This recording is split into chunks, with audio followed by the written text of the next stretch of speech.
y en la gracia de nuestro Señor el Cristo, nuestro Salvador, reciban esa paz de Él, en su misericordia, en su amor, en su infinitud, para que seas partícipe de la luz y con ella vuestra vida sea plena y próspera. Amén. En el marco de hoy, Día de la Juventud, quiero exhortarles a que lo consideremos, esa fuerza maravillosa. Continuando con nuestra edición 257 de Superando Nuestros Límites, quiero compartir en esta mañana sobre la juventud, porque ella es como el caudal del río desbocado que no solamente arrastra lo que contiene en su lecho, sino que luego se calma y podemos ver allí reflejada en algunos de sus meandros los peces, su fondo y el reflejo de su entorno. Tal vez viéramos la luna, los árboles, la hojarasca.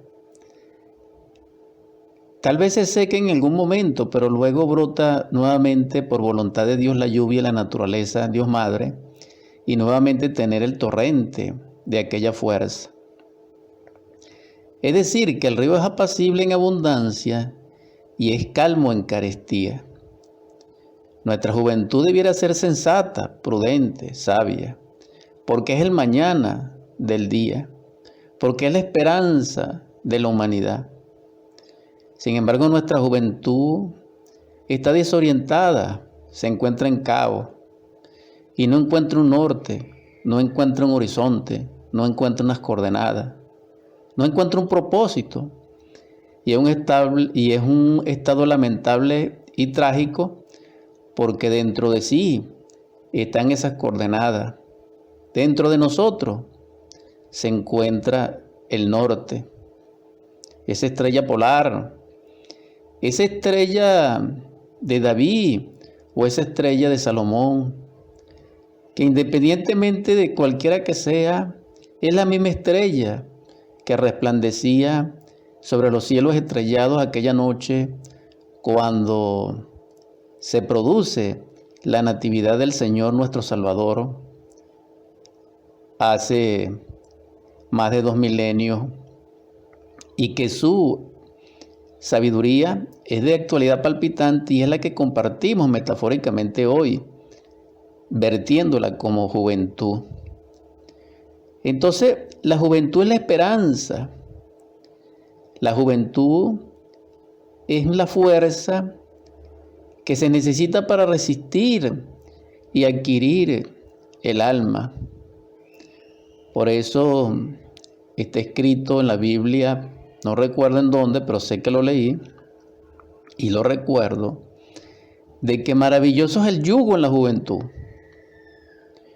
porque nos da tiempo, porque recuérdese que aunque el tiempo es relativo y en sí es un proceso dinámico natural de una fuerza mayor sobre una menor en un proceso de desarrollo o de progresión, también sabemos que dentro de ese proceso el tiempo cuenta en lo que respecta al existir. Entonces, también dicen los poetas sobre el tiempo de la juventud como pasa raudal. Entonces es necesario que nosotros reflexionemos sobre nuestra juventud. Es decir, sobre el tiempo, sobre el proceso que implica en nuestro existir, en nuestro tránsito de esta vida, en nuestra personalidad y en nuestro cuerpo físico y en el todo de nuestro todo, más ampliamente, la juventud. Porque en sí la juventud pudiéramos abordarla entre el periodo de tránsito de la existencia entre los 14 y 21 años. Y podemos de alguna manera, como quiera que sea, prolongarla hasta los 28 años.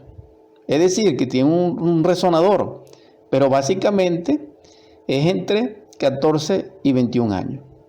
Allí nosotros vemos de que sobre esa edad impera e influye el lucero de la mañana, que es la aurora, que es Venus. Porque Venus implica en la mecánica celeste y en su influencia dinámica en Dios Madre a través de la naturaleza, porque así lo dice Pedro. Pedro dice que si Dios es verdad, Dios tiene que reflejarse en todo. Y como es así, Dios es todo. Y siendo así, la naturaleza es Dios. Pero expresa en su naturaleza un reflejo de una verdad. Porque la verdad es lo que no se ve, pero se refleja en Dios. Y lo que nosotros vemos ese reflejo es una ilusión. Pero si despertásemos, viésemos la verdad. Y la verdad es que Venus, que es, dijéramos, el vestido o la faz del ángel Uriel, se relaciona no solamente con el amor, con el sentimiento, con la vida en el hogar, sino que también se relaciona con la juventud. ¿Por qué? Porque es el lucero de la mañana, y el lucero de la mañana se relaciona con Aurora. Pero nosotros vemos que Aurora, estamos hablando, hermanos, sobre la juventud a la luz de la ciencia pura, es decir, a la luz de la gnosis del misterio. Pero esa gnosis, que es la develación de lo real, nos va a interlazar o nos va a permitir enlazarnos realmente con lo que es el Cristo. Ciertamente, Aurora, según los romanos, que es Eos para los griegos, ellos hablaban que era la diosa o era ese espíritu, dijéramos, que amanecía y que le abría al sol o al dios Helio, dijéramos, el portal para que él comenzara su viaje. Y como es así, iba delante de su carruaje, es decir, que animaba a los corceles de ese carruaje de Helio como un viaje. Esto metafóricamente es maravilloso porque resulta ser que en la Biblia, en el Antiguo Testamento, dice el Cantar de los Cantares, que es un libro muy interesante, extraordinario, divino, exquisito, sobre el amor. Y allí dice, en el capítulo 1, sobre la divina Sulamita, es el alma gemela o la divina Budi del ser de Salomón dentro de sí mismo. Claro, este es un misterio del amor. Y pudiéramos interpretarlo posteriormente en otro programa, pero simplemente quiero referirme a que la divina Sulamita de Salomón, él dice que era semejante a las yeguas divinas del carro del faraón. Entonces vemos una concordancia, vemos aquí un enlace, vemos una conexión entre las palabras de Salomón en el Cantar de los Cantares, cuando dice que es semejante a las yeguas del carruaje de Faraón, con las palabras de la mitología tanto griega como romana, cuando se refieren a Aurora y a Eos, que van delante del carro del sol, animando a sus corceles. Entonces es algo interesante porque también, si seguimos analizando esto, esos carruajes tenían 4 caballos, básicamente. Y esos 4 caballos se relacionan de alguna manera, como quiera que sea, con la visión de Juan de Patmos en el Apocalipsis, cuando nos habla ya en un aspecto terrible sobre el significado metafórico de los 4 jinetes y de los 4 caballos del Apocalipsis. Entonces, dentro de todo esto, ¿qué es lo que podemos ver? Podemos ver que la juventud es semejante al corcel, es semejante al viento que simboliza Eos, que es semejante a la aurora o al amanecer de cada día. Es decir, que la juventud nos permite y nos garantiza un desarrollo, una producción, una creación, una realidad. Pero también podemos comprender con todo esto que la juventud se relaciona con el proceso de la energía ya estable, ya madura, ya solar, ya crística, para crear dentro de nosotros lo real. Es decir, la juventud nos va a permitir a nosotros cristalizar el alma. Ese proceso nos va a permitir a nosotros la exaltación de Venus. Porque comenzamos con Venus como el lucero de la mañana.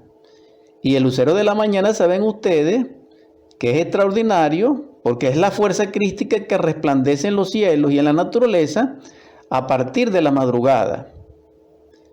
Entonces, esa fuerza, esa energía que dimana del logo, de la naturaleza y del universo y del cosmos, por orden de Dios, por la armonía y la progresión de la vida en su equilibrio, llega a todo ser, a toda alma viviente, esa energía. Entonces, esa energía que es crística también es venusina. ¿En qué sentido?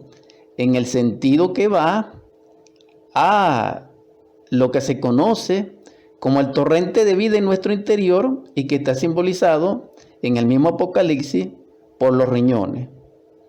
Por eso el Cristo dice que indagará nuestra vida según nuestros riñones, porque ellos tienen unos colores en el puro, a la luz de la clarividencia crística, estoy hablando, a través de la intuición, es decir, aquel que la divinidad le perciba los riñones con un aura o una emanación irradiativa de color blanco, blanco pura como la nieve, ella recibirá, dijéramos, la victoria, recibirá, dijéramos, el Donum Dei, recibirá el traje de boda del alma y será elegido a los 144,000.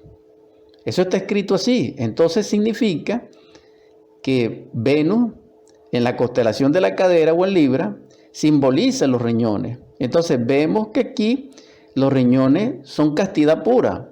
Un riñón blanco en su aura interna o hiperdimensional, estoy hablando, o a la luz de la visión del espíritu, es decir, si Dios nos mira, Él no va a ver el riñón como nosotros lo vemos, lo va a ver en toda su plenitud absoluta y va a ver la irradiación interna de ese color. Entonces, los fornicarios, los adúlteros, los sodomitas, los infrasexuales, los degenerados del sexo, los psicópatas del sexo, no tienen color blanco en los riñones, sino que tienen un color rojo sangre y mucho más profundamente, etc.